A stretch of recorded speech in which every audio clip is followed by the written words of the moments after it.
अशोक कुमरा जी। राधे राधे राधे महाराज जी। महाराज जी, कई बातें जो हमको परेशान करती हैं जिनका वास्तविक जीवन से कोई लेना देना ही नहीं होता, जैसे कि लोगों ने कुछ कहा, रिश्तेदारों ने कुछ कहा। महाराज जी, इन बातों को दूर करने का क्या उपाय? नाम जप, मन को सोचने का समय ना देना, मन को पॉजिटिव सोच के लिए विवश कर देना, ये नाम जप से होगा, दूसरी किसी बात से नहीं होगा। नहीं तो मन कुछ ना कुछ सोचता रहता है और भजन की कमी के कारण वो निगेटिव ही सोचता रहता है। 10 साल पहले उसने क्या कहा था, इस बात से जलाएगा बैठाल के।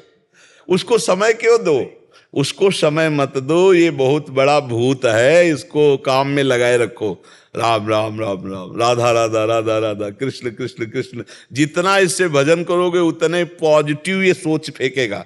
हमारी बात समझ लो, हम सबको प्रार्थना करके कहते हैं, जितना आप भजन विमुख होगे उतना ये निगेटिव फेंकेगा, आपको परेशान कर देगा, डिप्रेशन में पहुंचा देगा। जितना नाम जप करोगे, सही आचरण करोगे, धर्म से चलोगे, पॉजिटिव विचार देगा। विचारों में सुख है, बाहर नहीं है। विचारों में सुख है, बाहर सुख नहीं है। एक निगेटिव विचार का आदमी हर स्थिति में जलेगा, एक पॉजिटिव विचार का आदमी हर बिगड़ी परिस्थिति में भी अपने आप को सुखी कर सकता है। देखो, निगेटिव पॉजिटिव हमारे दिमाग का विषय होता है और सुख दुख हमारे दिमाग से उपजता है, बाहर नहीं होता है। 2 ब्राह्मण बैठे थे तो एक भगत ने निमंत्रण दिया, आओ महाराज पंडित जी। दोनों को ले गया, खीर पुआ सब पवाया, 11-11 रुपया दक्षिणा दी। एक निकला मुस्कुराते हुए और एक निकला जलते हुए। तो एक आदमी ने पूछा कि पंडित जी, आप मुस्कुरा रहे हो और आप जलन महसूस हो रही है आपके चेहरे से। तो जो मुस्कुरा रहा था उसने कहा कि यार, आज तो भोजन की भी व्यवस्था का ठिकाना नहीं था, भगवान ने भोजन भी पवाया और 11 रुपया दक्षिणा मिले। दूसरे से कहा, तुम क्यों जल रहे हो? बोले, हमने सोचा था भगत है जोरदार तो 51 रुपया तो देगा, 11 दिया तो 40 का तो घाटा हो गया ना। अब बताओ, उस जजमान का दोष क्या था? उसकी सोच है, वो निगेटिव सोच है। खीर खा के 11 रुपया पाके भी जल रहा है, और एक पॉजिटिव सोच है तो आनंदित हो रहा है। हमें लगता है अगर दिमाग सही हो जाए तो हम सुख दुख से ऊपर उठ जाएं, हम आनंद को प्राप्त हो लें। इसीलिए हमें लगता है कि नाम जप करो, खाली समय मत रहो, खूब नाम जप करो। अब तो वृद्धावस्था है, जितना अधिक जो नाम प्रिय हो, खूब नाम जप करो। महाराज जी, फिर भी दिमाग उधर चला जाता है। हाँ, फिर और करो और करो। हाँ, दिमाग को जाने के लिए जगह न दो, इतना थका दो नाम के कि वो बैठ जाए आराम से, भैया मैं थक गया, राधा राधा राधा राधा राधा राधा राधा, इतना उसे थका दो कि वो भागने के लायक न रह जाए, तो आनंद आने लगेगा। जहां ये रुका वहीं आनंद आता है। हाँ, इसका आनंद कहीं नहीं है, जहां मन लग गया वहीं आनंद का अनुभव कराता है। आप देख लो, किसी में भी आनंद नहीं है, केवल आपके मन को घसीट लें। आनंद कहाँ? जहां मन लग गया। अगर मन प्रभु में लग जाए तो आनंद हो सकता है। संसार में तो लगेगा ही नहीं, भागता घूम रहा है। इसलिए खूब नाम जप किया जाए। कुंडली जन्म पत्री बनानी जरूरी होती है, बनानी। अब ब्याह या करना हो तो जरूरी तो है ही। बाबा जी बनवाना हो तो कोई बात नहीं। तो जन्म कुंडली, अब लड़का बच्चा नाती बनाती है, इनके घर में ब्याह होना है तो जन्म कुंडली आदि की तो जरूरत। आजकल ऐसा समय आ रहा है कि कौन कुंडली देखता है, बोले कितने गुण मिले। ये सब कहाँ चल रहा है? अब तो लव मैरिज और लिव इन रिलेशन है, इनमें कहा। तो वैसे बनवा लेना चाहिए, जिससे शास्त्रीय पद्धति के लिए, विचार आदि के लिए जरूरी हो। महाराज जी, जिनकी ज्यादा कुंडली मिलती है उनकी लड़ाई हो रही है। देखो, लड़ाइयां तब बंद होगी जब सद्विचार होंगे, कुंडली से थोड़ी हो जाएगी। आपका सद्विचार हो तभी मंगल विचारों के अगर पत्नी कटु बोल रही और हम थोड़ा नम्र हो गए तो हम दोनों जीवन साथी का बढ़िया मंगल में जीवन। अरे थोड़ा कभी वो गुस्सा हो रही, हम थोड़ा डाउन हो गए, फिर कभी वो डाउन है तो अपनी बात रख दी। प्यार से चलना चाहिए लड़ाई झगड़ा का। अगर पति पत्नी में प्यार नहीं रहा, अब आगे तो नहीं रहेगा। इसलिए हम साफ नहीं दे रहे, भविष्य इसलिए बता रहे कि जब 4 बॉयफ्रेंड ब्रेकअप हो चुके हैं तो पति से कैसा व्यवहार होगा। जब 4 गर्लफ्रेंड ब्रेकअप हो चुकी है तो पत्नी से कैसा, मतलब आप दोनों तरफ ध्यान दीजिए। हम कई बार कहा है कि जिसको होटलों के भोजन का चाट लग जाता है उसको घर की रसोई अच्छी नहीं लगती। इसी से सब समझ लो, इसी से समझ लो कि फिर वो, हाँ, ये तो बहुत धन्यवाद है जो पति पत्नी प्रेम से पवित्र जीवन व्यतीत कर रहे हो। नहीं, बड़ा मुश्किल हो गया है। मन है, अब मन मनोरंजन में फंसा है तो कौन पति माने? पति अपनी तरफ जा रहा है, पत्नी अपनी तरफ जा रही, बोलो उस घर की हालत क्या होगी। लेकिन अभी हैं ऐसे गृहस्थ जो सद्भाव से चल रहे, तो हमें उनसे प्रार्थना जो सद्भाव से चल रहे कि यदि पत्नी असंतुष्ट हो किन्हीं कारणों से तो संतुष्ट करना चाहिए, समस्या को समझना चाहिए। लड़ना मारना पीटना ये राक्षसी व्यवहार ठीक नहीं। हम कह रहे हैं बिल्कुल न पटरी खाए तो सरकारी हिसाब किताब है भाई, आप संबंध विच्छेद कर लीजिए, लेकिन मारना पीटना लड़ाई झगड़ा, आप अपना जीवन जिए, हम अपना जीवन जी रहे हैं, लेकिन ये जो हिंसा आदि में उतर जाना ये ठीक नहीं। मारने का अधिकार नहीं, पीटने का अधिकार नहीं है, दंड देने का अधिकार नहीं है। आप कानूनी कार्रवाई कर लीजिए। आप अगर कुछ भी करते हैं तो कानून के खिलाफ होने के कारण फिर आपको जेल जाना पड़ेगा, नहीं जाना पड़ेगा। हाँ, इसलिए बहुत सावधानी से चले, क्योंकि आजकल मतलब कानून बहुत जोर के बने, होश में रहना। हाँ, आज का समय ऐसा नहीं है। हाँ, ऐसा बहुत बहुत सावधानी से मना के चलो। मना के चलो और परिवार सज जाएगा। देखो, देवी शक्ति है। अगर हम तो इतना कहते हैं, अगर चरित्र पवित्र है तो हर बात सह लेनी चाहिए। चरित्र पवित्र है तो हर बात सह लेनी चाहिए, चाहे पति हो चाहे पत्नी हो, एक दूसरे की कमियों को सह ले। चरित्र में हमारा थोड़ा ये है कि अगर तुम चरित्रहीन हो तो फिर हम संबंध कैसे चल पाएगा। अगर और कमियां सब हैं तो चलेगा, चरित्रहीन नहीं होना चाहिए। और आज हमारे नई संस्कृति में चरित्रहीनता बहुत फैल रही, नहीं फैल रही? तो हाँ, हमारी ये चरित्रहीनता हमारे गृहस्थी में बहुत बाधक बन जाएगी। इसीलिए नौजवानों से, नए भाइयों से प्रार्थना है कि आप अपने चरित्र को बचाइए, जो आपके जीवन को उज्जवल करने वाला है। चरित्रहीन जीवन अच्छा नहीं होता है, बड़ी समस्याओं में फंस जाता है चरित्रहीन जीवन। भरत भूषण जी, उत्तराखंड से। राधे राधे। राधे राधे महाराज जी। महाराज जी, मेरा सवाल है कि कुछ लोग दीक्षा नामदान गुरुजी से प्राप्त करने के पश्चात भी लोग गलत कार्य या लोगों का दिल दुखाने का काम करते हैं, जिसमें उनके गुरुजी की भी निंदा होती है। महाराज जी, ऐसे में आप जो अज्ञानी जीव हैं, केवल कान फुकवा लिए, उसको थोड़ी चेला कहते हैं। चेला तो होता है मन क्रम वचन त्रिशुद्ध सकल मत हम श्री हित हरिवंश उपासी। जो मन से, वचन से, कर्म से गुरु का हो जाए उसे चेला कहते। मन से वही सोचेगा जो गुरु जी ने कहा है अनुकूल, तन से वही क्रिया करेगा जिससे गुरु की निंदा न हो, वाणी से वही बोलेगा जिससे दूसरों को सुख हो, तब तो चेला। मन मिले तो चेला, नहीं तो फिर जगत का सब मेल ही है। केवल कंठी बंधवा लेने से थोड़ी चेला हो जाता है। मान लो जैसे ये कंठी नहीं बांधे, ये तिलक नहीं लगाए, और ये मन वचन कर्म से हमारी बात मान रहे, तो हमारे पक्के चेला हैं, हमारे पक्के मित्र हैं। अब हमारे कंठी तिलक बांधे हुए बात एक को नहीं मान रहा है, तो बिल्कुल हमारा त्रिकाल में हमारा नहीं है। बात समझ रहे ना? तो जो गुरु के महत्व को नहीं समझते, भगवान के मार्ग को नहीं जानते, और बस ऐसे ही प्रवाह में आके कंठी तिलक बंधवा लिए, वही ऐसे मनमानी करते हैं, फिर उनको लाभ नहीं मिलता है। और गुरुजनों का अपमान ऊपर से होता है कि यार कैसे तुम्हारे गुरु हैं जो तुम ऐसे आचरण कर रहे हो।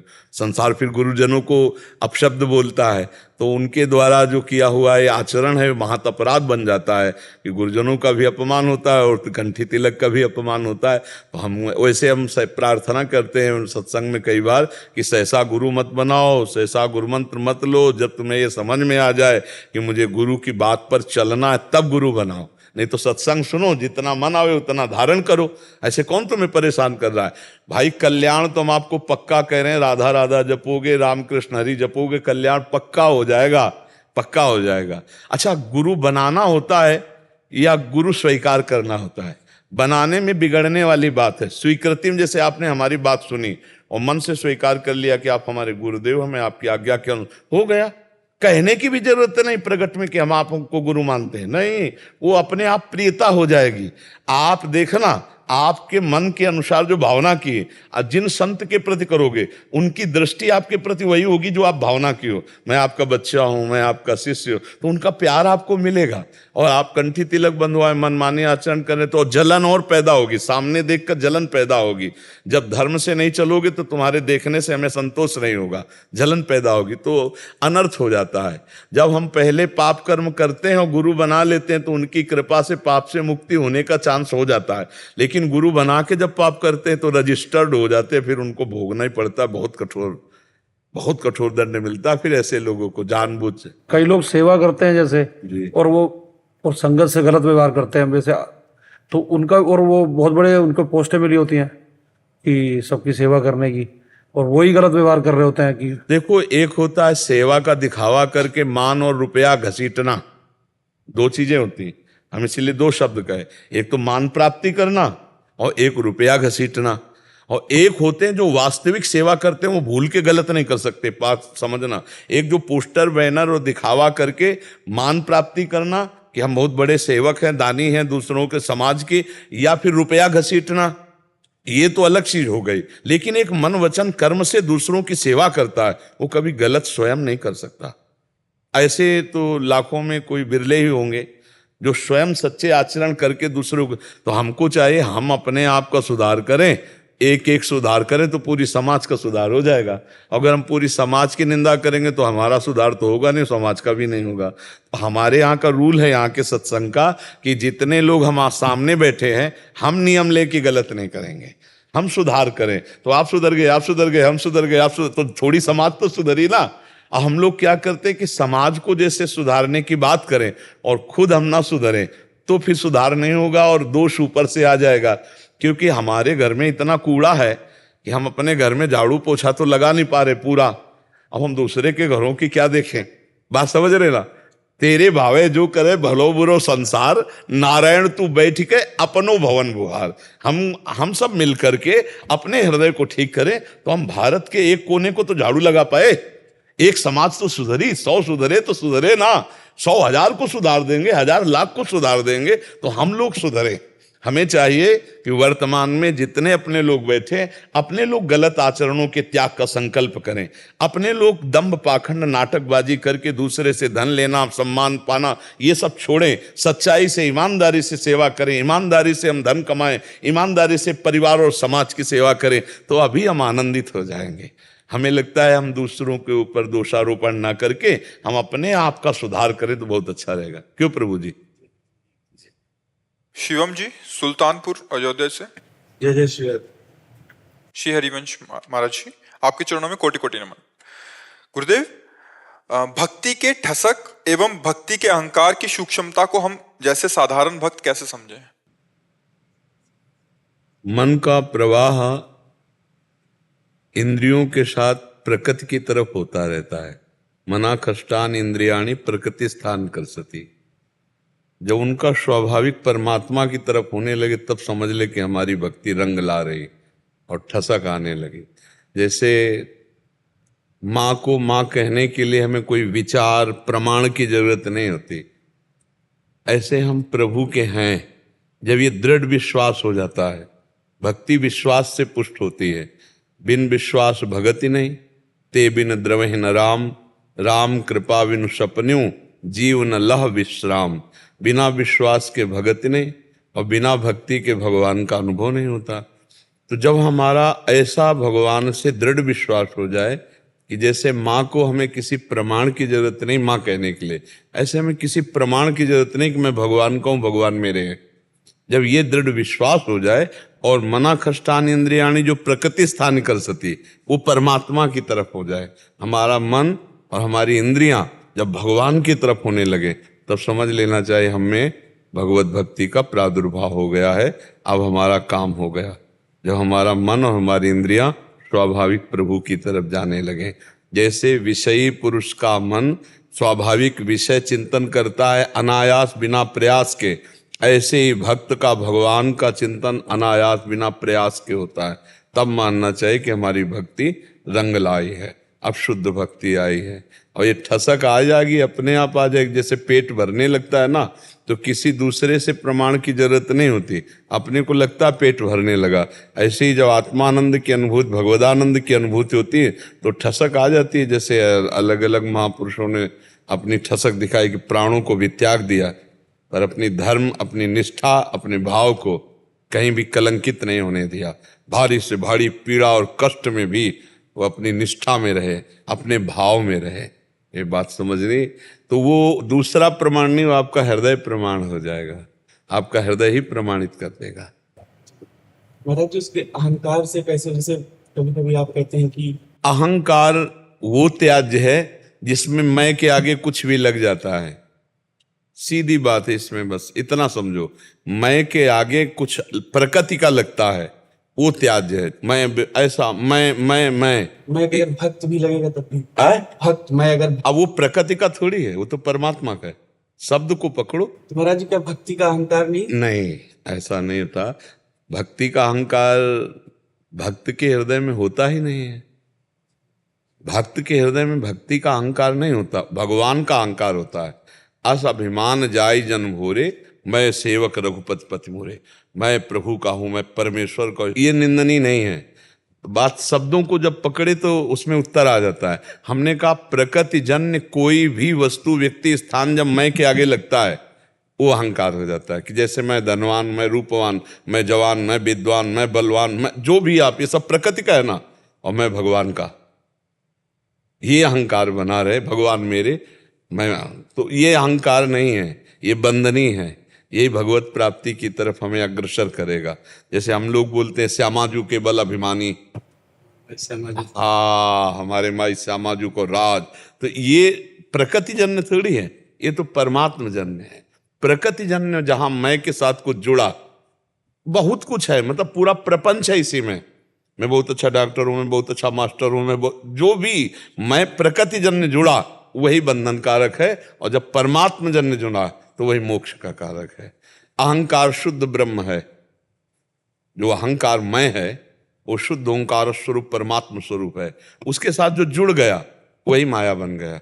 जैसे मैं पुरुष हूं, मैं स्त्री हूं, मैं के साथ जो प्रकृति जुड़ गई वही माया है, और जो उस प्रकृति से अब मैं को बचा ले तो वही मैं ब्रह्म है, शुद्ध ब्रह्म मैं है। बस जी। वंदना मिश्रा जी, बल्लिया। राधे राधे महाराज जी। महाराज जी, गीता जी में भगवान कहते हैं कि आत्मा निर्विकार है, उसे कोई विकार छू ही नहीं सकता। तो महाराज जी, कर्मों के अनुसार स्वर्ग नरक कौन जाता है? अंतःकरण चतुष्टय में आसक्त जीव।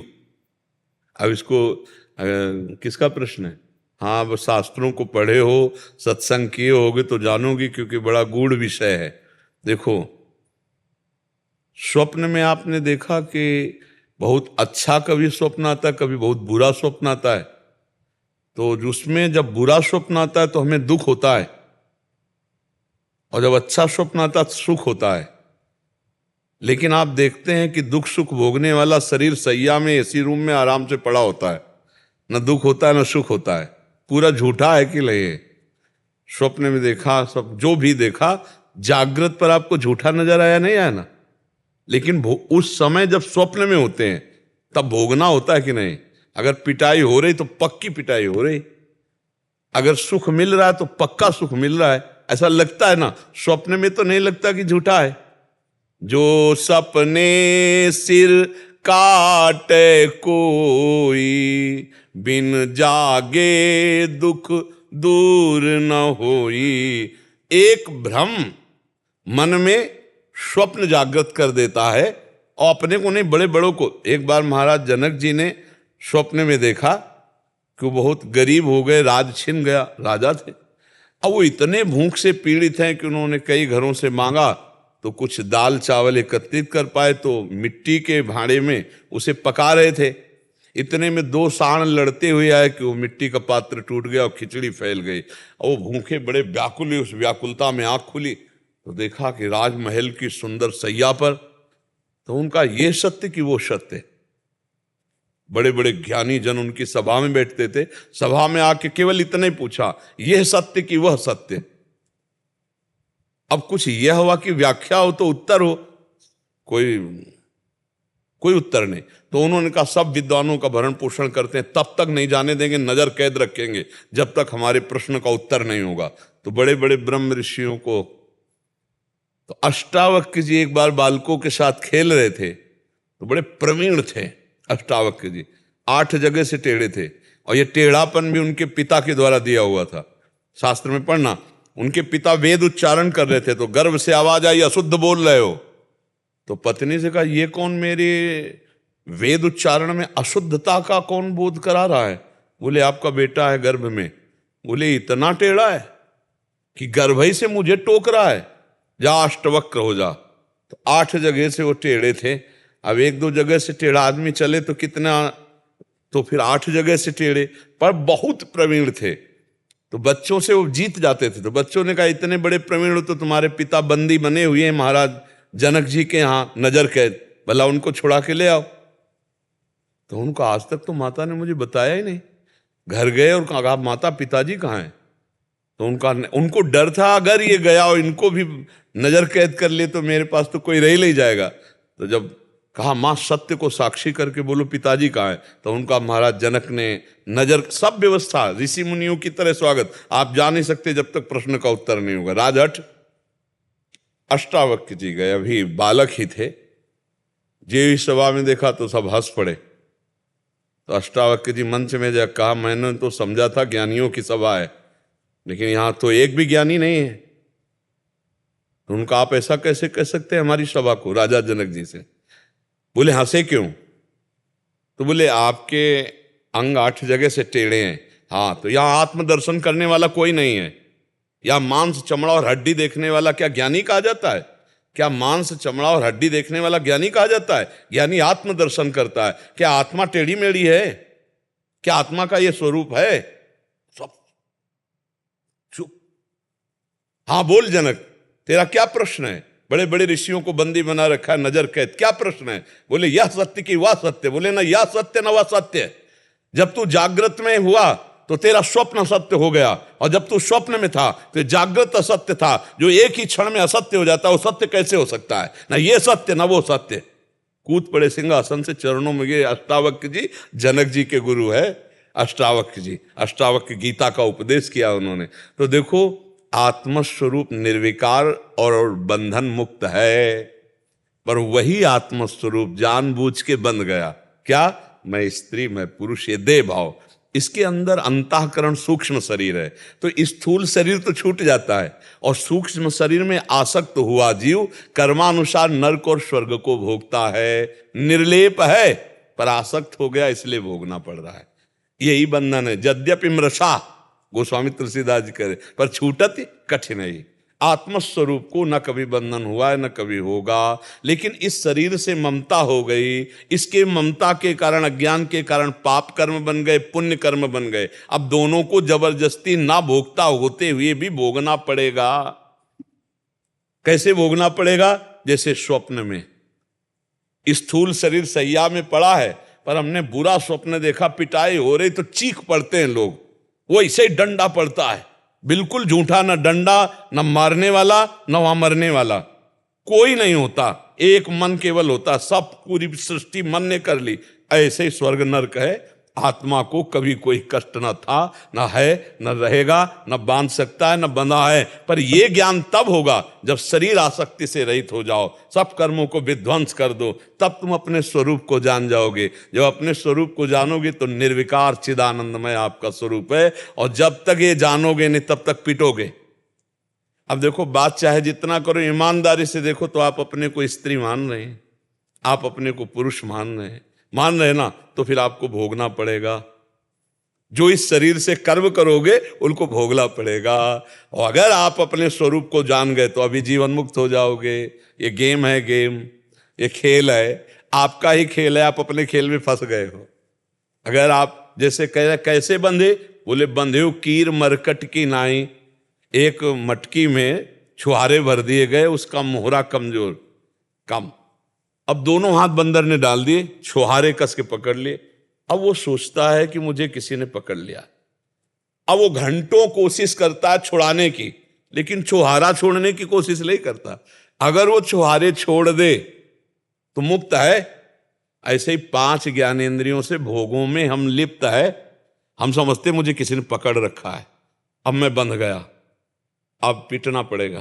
काल कर्म स्वभाव गुण घेरा, जो कर्म करोगे वो सब भोगने। 5 ज्ञानेंद्र मना कष्टाल इंद्रियाड़ी प्रकृति स्थाली कर सती। बंदे कीर मरकट की नहीं। तोता को जब पकड़ने वाले तो रस्सी ऐसे डाल दिए, उस पर दाना चिपका दिए गोंद से, और एक पोला जो पंखा ऐसे घुमाया जाता है ना, एक हाथ का पंखा देखा है, उसमें एक पोला डालते हैं तो वो पूरा राउंड मारता है, उस पोले को डाल दिया। तो जो ही तोता ऐसे बैठा दाना चुगने के लिए, तो पोला घूम गया, क्योंकि घूमता है वजन पड़ते ही। अब वो कस के पकड़ लिया कि अगर छोड़ दिया तो मर जाऊंगा, और अगर छोड़ दे तो उड़ जाए। बस ऐसे ही तो गोस्वामी तुलसीदास जी कह रहे, जड़ चेतन ही ग्रंथि पड़ी गई, यद्यपि मृषा छूटति कठिनई। इसी को छोड़ने के लिए अध्यात्म है कि तुम जाग जाओ। जैसे कोई स्वप्न में देख रहा है कि मैं समुद्र में डूब रहा हूं, अब बोलो क्या उपाय है? आसपास सैकड़ों तैराक जमा कर दो, नाव ले आओ, तो क्या वो जो स्वप्न में डूब रहा है उसे आप बचा सकते हो क्या? उसका एक उपाय, उसे जगा दो।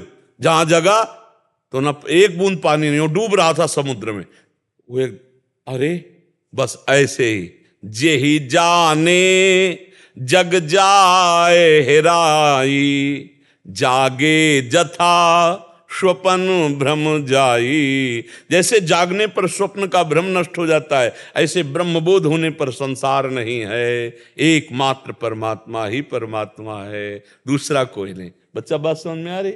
हाँ, नाम जप करो, शास्त्रों का स्वाध्याय करो, संतों का संग करो, चरित्र पवित्र रखो, तो फिर ये अध्यात्म की बातें समझ में आ जाएंगी। निशा सिंह जी लखनऊ से। ठीक है। महाराज जी आपके चरणों में कोटि कोटि प्रणाम।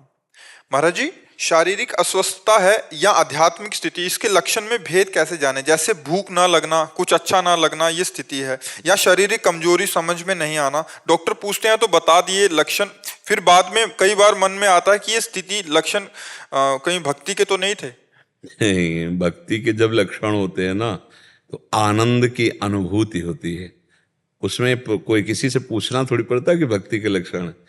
प्रेम, अपने प्रियतम के प्रेमोन्माद में न धूप, न भूख, न कष्ट, न नाना प्रकार के रोगों की पीड़ा, कुछ तो अपने आप समझ में आता ना। सामने मानस पटल पर प्रभु है, प्रभु का आनंद है, तो उसी आनंद की उम्र।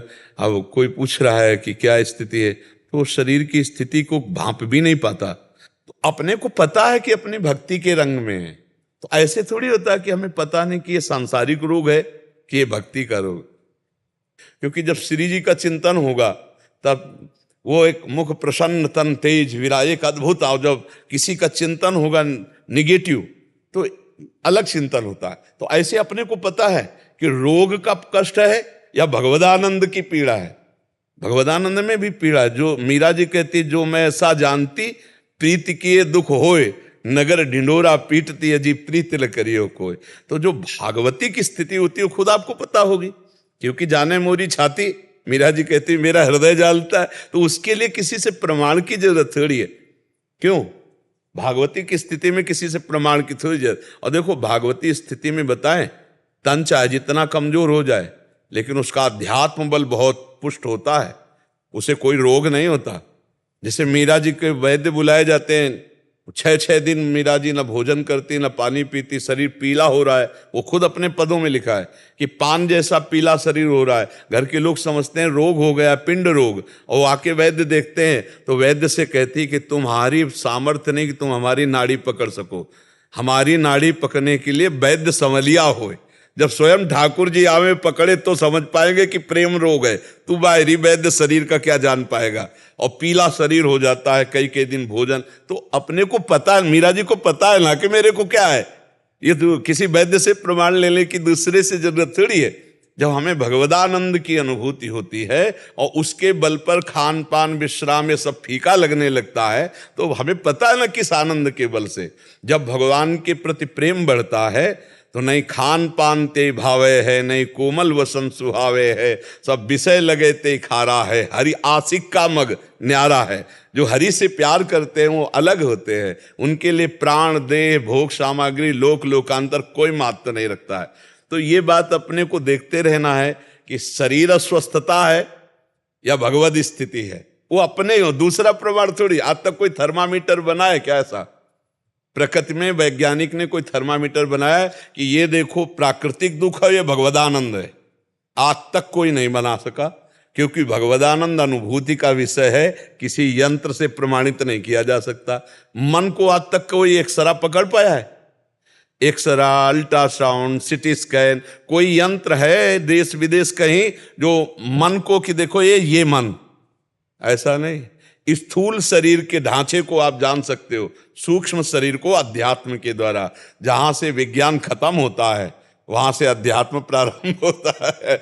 एक वो आए थे अपने भारत के बड़े वैज्ञानिक, इसरो से साइंटिस्ट। हाँ, तब उन्होंने कहा था कि हम भी एक संत हैं। उनका हम भी एक संत हैं जो रात दिन एकाग्र होकर सर्च करते हैं, पर हमारी पढ़ाई जहां से खत्म होती है वहां से आपकी शुरू होती है।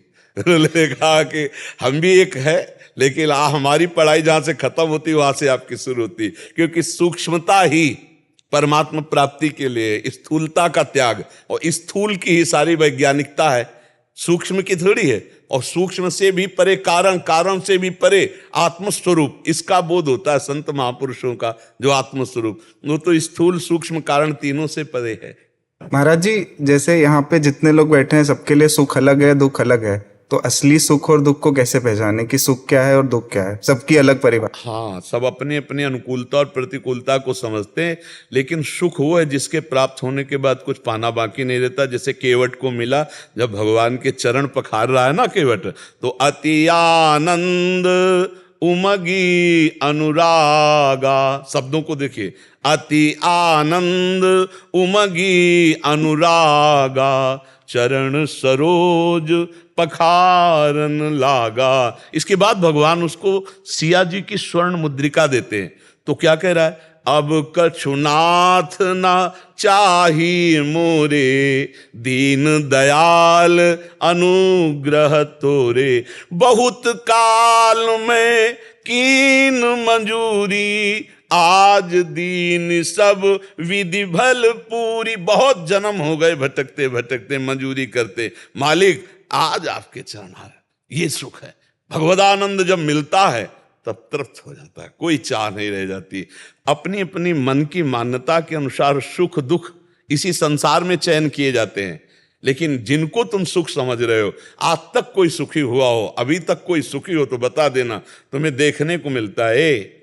इसलिए भाई, सुख दुख की परिभाषा ये जो मानी हुई है, ये दुख ही है। जिसे तुम सुख समझते हो, ये सुख नहीं, सुख की छाया है, समझ पड़ती नहीं है, मेरे गिरधर की माया है। सुख तो भगवान में है, सुख तो सच्चिदानंद भगवान में है। खाली आदमी रहे तो भी नाम जपते रहो, और क्या, कहीं भी रहो चाहे। ठाड़े बैठे परे उताना, कबीर का हम राय ठिकाना।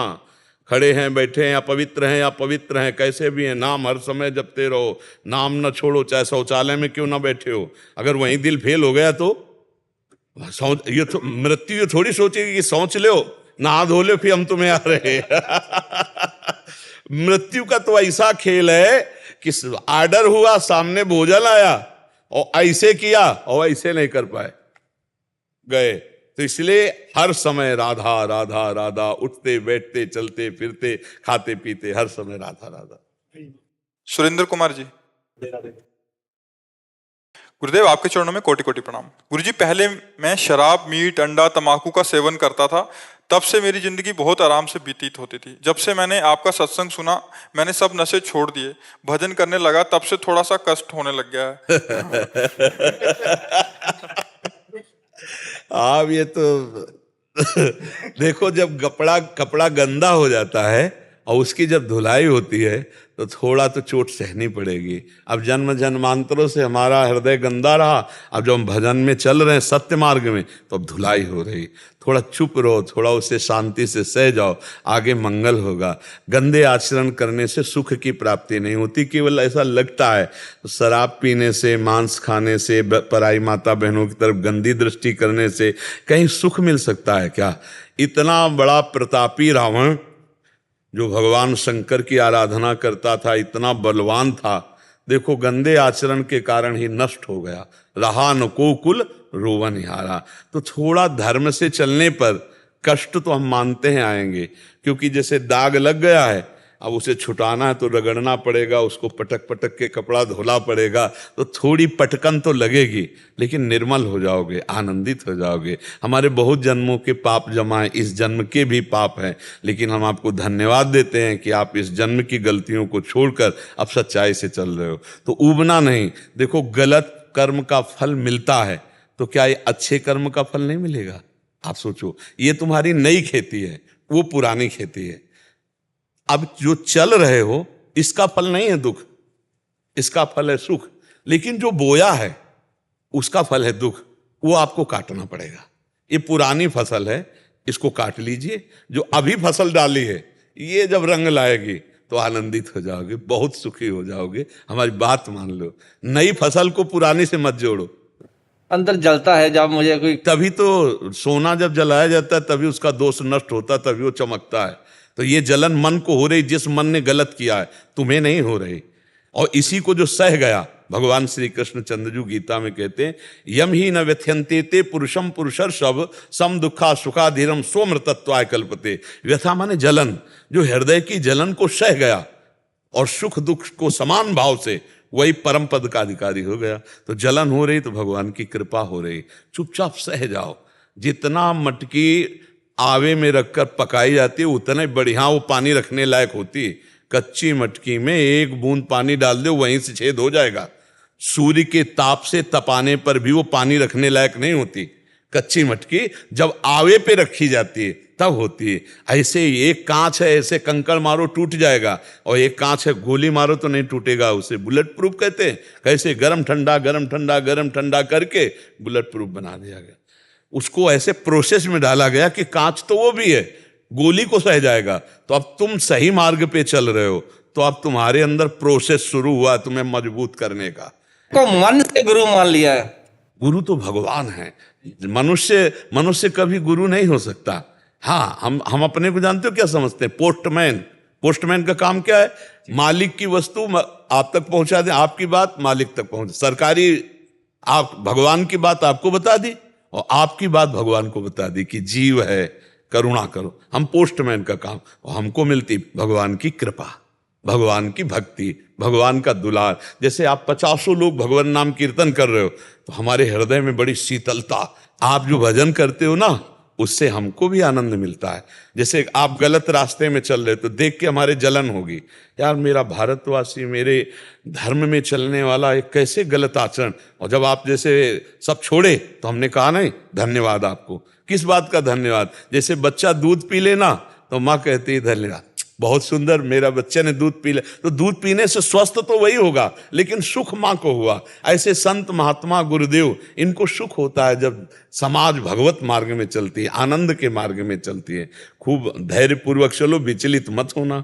आदित्य भरद्वाज जी, राधे राधे महाराज जी। महाराज जी, जीवन में तनाव होने का मूल कारण क्या है? उसे पहचानना कैसे? अज्ञान, भ्रम। उसी अज्ञान भ्रम से हमारे अंदर कामनाएं उत्पन्न होती हैं, और जब कामनाओं की पूर्ति नहीं होती तो हमारे अंदर असंतुष्टता आती है। हमारे कामा संजायते क्रोधा, हमारी बुद्धि मलिन होने लगती है। कामनाओं की पूर्ति में भी लोभ जागृत होता है और भोगने की इच्छा जागृत होती है। कामना की पूर्ति में बाधा पड़ने पर क्रोध जागृत होता है।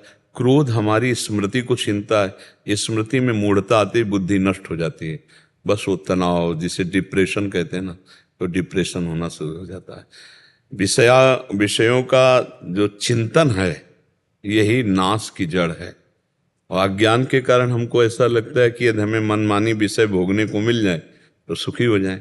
देखो, हमें जो धन प्रिय है ना, वो धन नहीं प्रिय है, धन से विषय मिलते हैं इसलिए प्रिय है।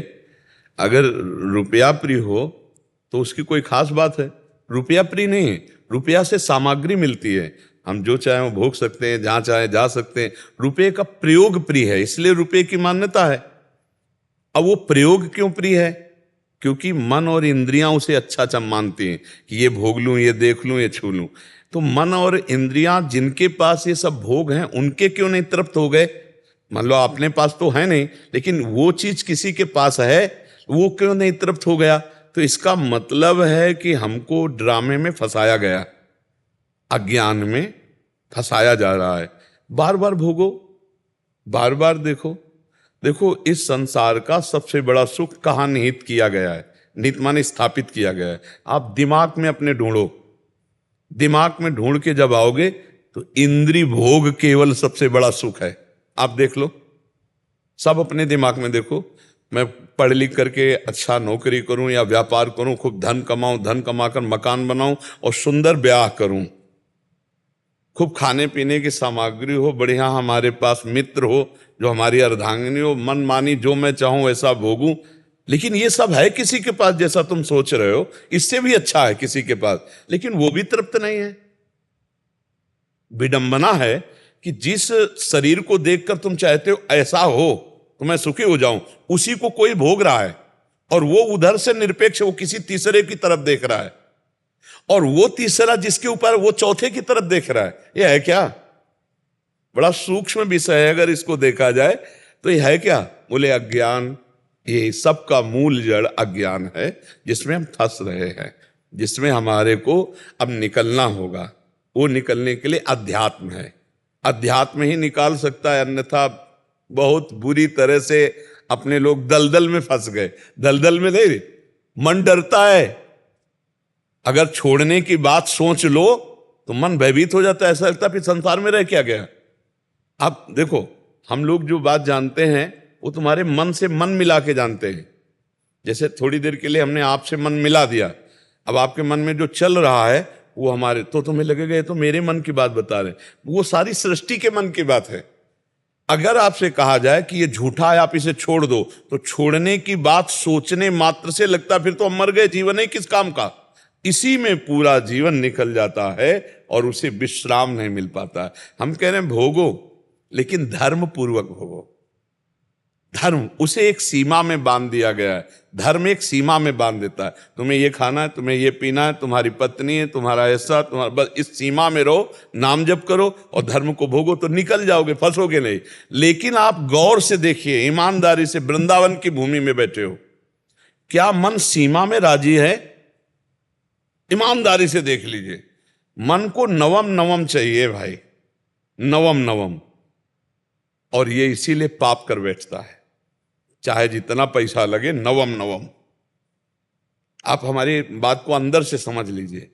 अब इसी अज्ञान की धरा से हमारी दुर्गति होती चली गई, और नवम नवम असली में है तो भगवान है, जिनकी नयो नेह नव रंग नयो रस, नवल श्याम वृषभानु किशोरी, नव पीतांबर नवल चूनरी, नई नई बूंदन भींजत गोरी, नव वृंदावन हरित मनोहर, नव चातक वो, सब नवीन, सब नवीन। और उस नवीन में तो तृप्त हो गया जी। मन विश्राम बिना भगवान के नहीं मिलेगा। इसलिए हम सबसे प्रार्थना करते हैं कि थोड़ी हमारी बात मान करके पहले गंदे दृश्य देखना बंद करो, गंदी बातें बोलना बंद करो, गंदी क्रियाएं करना बंद करो, तब तुम्हारे गंदे विचार छूट जाएंगे। और गंदे विचार छूटे, पॉजिटिव हुए कि हर परिस्थिति में आप आनंदित रहोगे। परिस्थिति हमें दुख नहीं दे सकती यदि हमारे विचार सही हैं। जिसे सुख चाहिए उसे कष्ट होता है, और जो सुख में स्थित है उसको कष्ट क्या पहुंचाए। थोड़ी सी दवा इतनी सुन्न वाली कष्ट को नहीं होने देती, और चित्त भगवान में जोड़ दो, कष्ट होगा। बड़े से बड़े कष्ट को हंस के सहा जाता है। तो बच्चा डिप्रेशन क्यों, दिमाग में भार क्यों? क्योंकि वो अहंकारी अज्ञानी जीव भगवान से परिचय नहीं प्राप्त किया, अध्यात्म को नहीं जाना, इसलिए दुखी हो रहे। नहीं बोलो चिंतन की क्या परेशानी है, तुम्हारा दिमाग स्वस्थ हो, शरीर स्वस्थ हो तो कोई फर्क नहीं। भगवान का भरोसा, अध्यात्म बल जब तक जागृत नहीं होगा तब तक विश्राम नहीं मिलना किसी को। क्यों चिंता करते हो?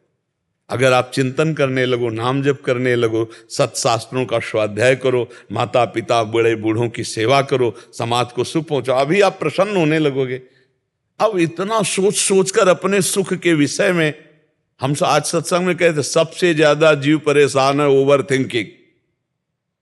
परेशानी सबसे ज्यादा है, सामने भोजन रखा है, खाकर उसका आनंद नहीं ले रहा, परसों क्या होगा, कल क्या होगा, आज जो अभी इसका स्वाद तो ले, इसका तो वो तो गया है, वो तो परसों के लिए वो परेशान है, ओवर थिंकिंग में परेशान है। हम कह रहे हैं जिसने आज संवारा है वो कल भी संवारेगा, वो परसों, पर उससे तुम्हारा अपनापन नहीं, परिचय नहीं, इसीलिए तुम परेशान हो रहे हो।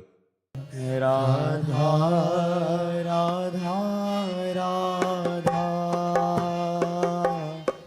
राधा राधा राधा राधा राधा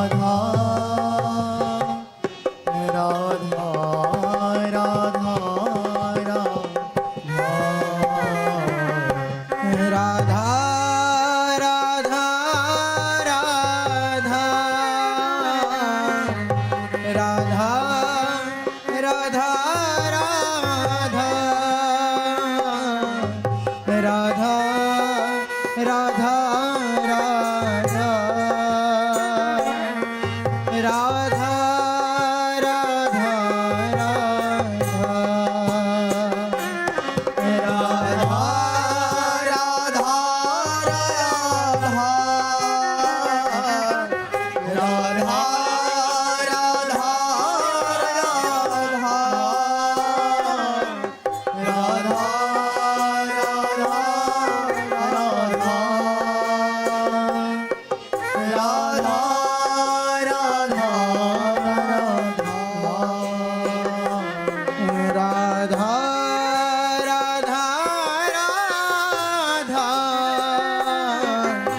राधा